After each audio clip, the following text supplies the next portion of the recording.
अगर आप भी मेरी तरह मिडिल क्लास हो तो आपने एक बात नोटिस की होगी कि सैलरी आते ही कुछ दिनों में ही हमारा बैंक अकाउंट ऑलमोस्ट ज़ीरो हो जाता है और फिर हम देखते हैं कि पैसा गया कहाँ। हम सोचने लगते हैं, ट्रांजैक्शंस देखते हैं और हमें फिर भी पता नहीं चलता ढंग से कि हमारा पैसा गया कहाँ। मिडिल क्लास ऑलमोस्ट ये 3 ट्रैप में फंसा हुआ है। आज हम उसी की बात करेंगे। नमस्कार, मेरा नाम है जानम और घर का इन्वेस्टर में आप सभी का स्वागत है। तो ट्रैप नंबर जो 1 है उसकी बात करेंगे, जो सभी ऑलमोस्ट जो मिडिल क्लास हैं उसमें सभी फंसे हुए हैं, वो है ईएमआई ट्रैप।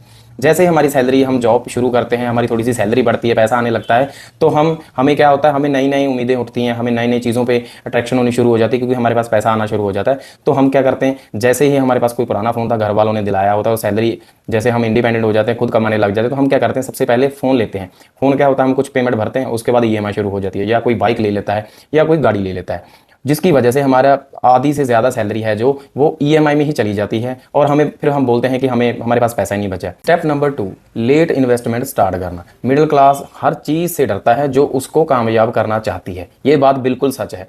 देखो, हम ईएमआई भरने से बिल्कुल नहीं डरते, हम लाइबिलिटी बनाने से भी बिल्कुल नहीं डरते, लेकिन इन्वेस्टिंग से हम पता नहीं क्यों डरते हैं।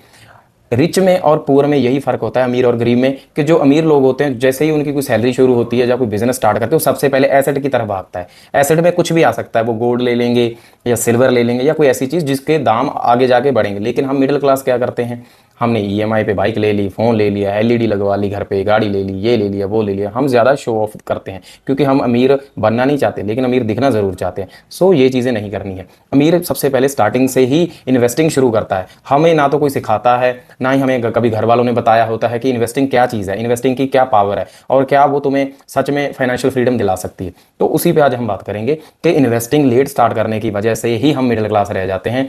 आगे से जब भी आपके पास सैलरी आएगी तो सबसे पहले आपने क्या करना, चाहे 500 से स्टार्ट करो मेरे भाई, एक बार डर लग रहा है, चाहे 500 से स्टार्ट करो, लेकिन इन्वेस्टिंग शुरू करो। चाहे कोई म्यूचुअल फंड चूज करो, चाहे कोई स्टॉक्स लेना चूज करो, चाहे कोई ईटीएफ लेना शुरू करो, लेकिन इन्वेस्टिंग स्टार्ट करो।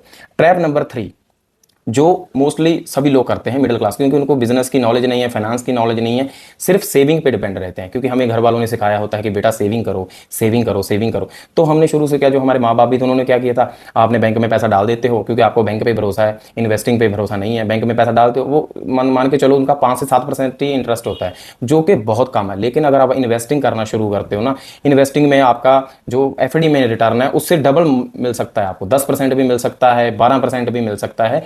तो इन्वेस्टिंग शुरू करो। सेविंग ठीक है, करो, मैं ये नहीं बोलता कि सेविंग बुरी चीज़ है, लेकिन उसके साथ इन्वेस्टिंग करना शुरू करो। सेविंग कहाँ काम आएगी आपके, कभी आपकी जॉब चली जाए, वो इमरजेंसी फंड होता है मेरे हिसाब से। जैसे मैं सेविंग करता हूँ, मैं सिर्फ उसमें इतना पैसा रखता हूँ कि कल को मेरी जॉब चली जाए या कल को कोई कोविड जैसा और पैंडेमिक आ जाए, जैसे वॉर चल रही है, कल इंडिया का कोई ऐसा सीन हो जाए, तो हमारे पास इतनी राशि होनी चाहिए कि हम घर बैठ के अपना घर चला सकें। ये जो मैंने तीनों ट्रैप बताए हैं, इस पे ध्यान से आपने अभी फोकस करना है और वीडियो में कमेंट करके बताना है कि आप पहले से पहले आपका जो माइंड था वो क्या सोचता था, आप पहले कैसे सोचते थे, आप सैलरी कहाँ कहाँ आपके जो खर्चे थे कहाँ करते थे, इन्वेस्ट करते थे या नहीं, सेविंग करते थे या नहीं। और जो भाई मेरे ईएमआई वगैरह में फंसे हैं वो भी कमेंट करके बताएंगे, ठीक है। आगे बढ़ते हैं। तो जैसे मैंने बताया, आपका पहला ट्रैप है ईएमआई को आपने इग्नोर करना। ईएमआई मिडिल क्लास का सबसे बड़ा दुश्मन है, ये बात मानो या ना मानो। अमीरों के चलते हैं ईएमआई वगैरह, तो भाई वो अपने बिजनेस को ग्रो करने के लिए लोन लेते हैं। वो आपको कभी ऐसा नहीं मिलेगा कि उन्होंने फ़ोन ले लिया और ईएमआई पे ले लिया, ठीक है, या फिर आपने देखा उन्होंने मतलब बाइक ईएमआई पे ले ली या फिर गाड़ी ईएमआई पे ले ली। वो ऐसा कभी नहीं करेंगे, वो बिजनेस के लिए लोन लेंगे, ठीक है। या उनके पास गोल्ड है, वो गोल्ड को रख कर उसका कैश लेंगे, उस कैश के साथ कुछ ना कुछ करेंगे, क्योंकि अमीरों के पास ऐसा तो है नहीं कि 1 तोला सोना हो, उनके पास पता नहीं कितना होगा, ठीक है। तो उसको वो एसेट को यूज़ करते हैं, वो ऐसे नहीं घर में पड़ा है तो उसको बस ऐसे पड़ा रहने देगा, वो उसको उस पर भी दिमाग लगाएंगे कि उसको बैंक में रख के उस पर कोई बोरो करके पैसा लेके उसको कहाँ पे इन्वेस्ट करें और वो पैसा ग्रो करे, और जो उन्होंने गोल्ड लोन लिया होगा उस पर जितना इंटरेस्ट है उससे ज़्यादा वो जो उन्होंने कहीं और लगाया होगा उससे रिकवर कर सके।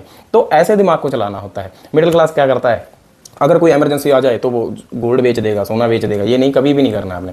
ईएमआई आपकी चलती है, कोई बात नहीं, मैं ये नहीं बोलूँगा, लेकिन उसको क्लोज करो और उसके बाद कोशिश करो कि कभी ईएमआई पे कुछ नहीं लेना आपने, चाहे आप लेट हो जाओ। देखो दोस्त, अगर आपको चाहिए सच में फाइनेंशियल फ्रीडम, तो आपको कुछ सपने, जो मैं वो सपने भी नहीं बोल सकते, वो टेम्परेरी आपको हैप्पीनेस देंगे, ठीक है। जैसे फ़ोन ले लिया, कोई शूज़ ले लिए, कपड़े ले लिए, ये कुछ भी नहीं है। आप ये ट्रैप में फंसे हुए हैं एक दूसरे को दिखाने के लिए। जैसे मैं वीडियो बनाता हूँ, मैंने बिल्कुल सिंपल टी शर्ट पहनी हुई है, सिंपल सैमसंग का फ़ोन लगाया हुआ है, मैंने सामने एक छोटी सी रिंगलाइट ले रखी है, मैंने लगा के उस पर काम चलाता हूँ। मैंने फालतू खर्चे करने बंद कर दिए। पहले मेरे भी बहुत खर्चे होते थे, लेकिन अभी मैंने बहुत कंट्रोल करे। उसी की वजह से आज मेरा जो कंट्रोल है वो मैंने किया और वही मेरे पोर्टफोलियो में झलकता है। मैंने पोर्टफोलियो बनाया, अच्छा अच्छी SIP वगैरह करता हूँ, ETF ले रखे हैं मैंने, तो बढ़िया अभी मुझे खुशी होती है और उसको देख के मेरे पास और हौसला होता है कि मैं आगे और कुछ अच्छा करूँगा। जैसे अभी वॉर चल रही है तो मार्केट पूरी तरह से लाल होती है, तो आपको जिस जिस ब्रांड के या जिस कंपनी के आपको फंडामेंटल्स पता है कि स्ट्रॉन्ग है, जैसे ये वॉर में नॉर्मल होगी तो मार्केट सस्टेन करेगा, उसके बाद अपना ऊपर जाएगा, ठीक है। तो उस हिसाब से आपके पास जहाँ से भी पैसा है उसको अपना डिप में बाय करते रहो, स्टॉक्स को, ETF लेते रहो, और SIP तो भूल के भी बंद मत करो आप, ठीक है।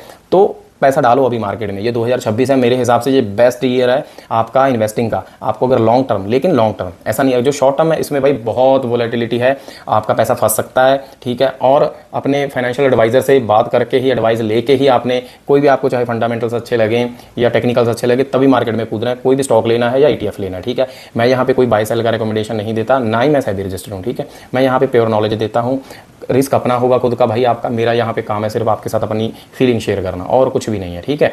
तो इन्वेस्टिंग बंद मत करो जो आपकी पहले चल रही थी मार्केट, कोई बात नहीं, ये जो वॉर चल रही है अभी नॉर्मल हो जाएगा सब कुछ। कितना टाइम चलेगी? ये महीना चलेगी, 2 महीने, इससे ज़्यादा कुछ नहीं है, ठीक है। क्योंकि रुकना ही पड़ेगा, जो चीज़ें हमें चल रही हैं जियोपॉलिटिकली, उनको कोई ना कोई तो है ना बांध डालना ही पड़ेगा। तो ये चीज़ें आपने कभी भी नहीं करनी है। अगर आपको फाइनेंशियल फ्रीडम चाहिए तो लॉन्ग टर्म में, तो आपको मार्केट में सस्टेन करना होगा, आपको रुकना होगा, ठीक है। अगर मिडिल क्लास ट्रैप से निकलना है तो ये जो मैंने ट्रैप बताए इन सभी से बाहर निकलो, सिर्फ सेविंग पे डिपेंड मत बैठो, इन्वेस्टिंग करो, EMI ट्रैप से बाहर निकलो, ठीक है। ये चीज़ें जो मैंने बताई है इन पे अच्छे से फोकस करो, और वीडियो को लास्ट तक देखने के लिए आपका धन्यवाद। वीडियो अगर आपके लिए वैल्यूएबल थी तो वीडियो को आप शेयर भी कर सकते हो अपने ऐसे ही दोस्तों के साथ जो इन्वेस्टिंग वगैरह में बिलीव रखते हैं और करते हैं, ठीक है।